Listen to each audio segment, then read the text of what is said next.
was a symbol. You mean this? Yes. That exactly. What we wondered is... what is it? What is it? Well, it's the sign of the Deathly Hallows, of course. The what? The what? The Deathly Hallows. I assume you're all familiar with the tale of the three brothers. Yeah. Yes. No.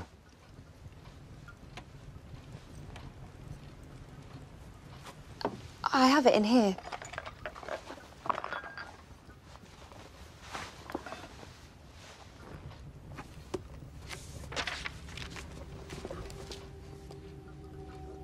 There were once 3 brothers who were travelling along a lonely, winding road at twilight. Midnight. Mum always said midnight.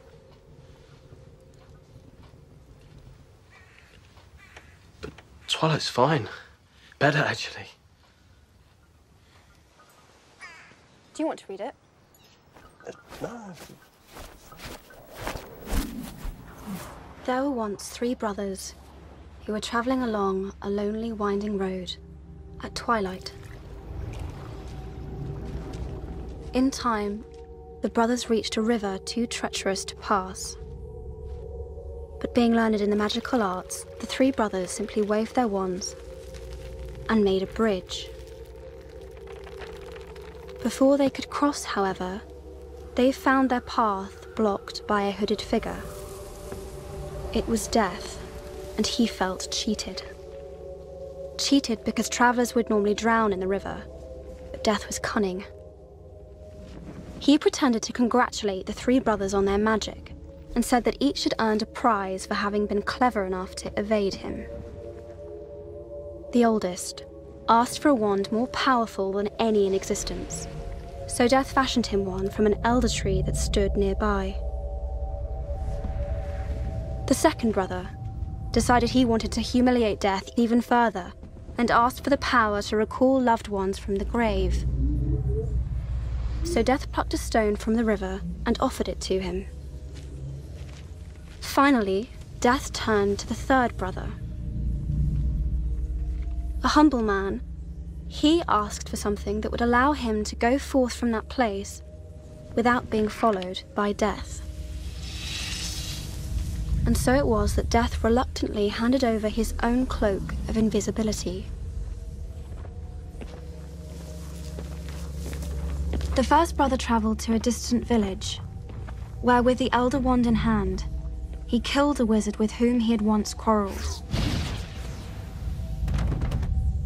Drunk with the power that the elder wand had given him, he bragged of his invincibility. But that night, another wizard stole the wand and slit the brother's throat for good measure. And so Death took the first brother for his own. The second brother journeyed to his home, where he took the stone and turned it thrice in hand. To his delight, the girl he had once hoped to marry before her untimely death appeared before him. Yet soon she turned sad and cold, for she did not belong in the mortal world. Driven mad with hopeless longing, the second brother killed himself so as to join her. And so Death took the second brother. As for the third brother, Death searched for many years but was never able to find him. Only when he attained a great age did the youngest brother shed the cloak of invisibility and give it to his son. He then greeted Death as an old friend and went with him gladly, departing this life as equals. So there you are. Those are the Deathly Hallows.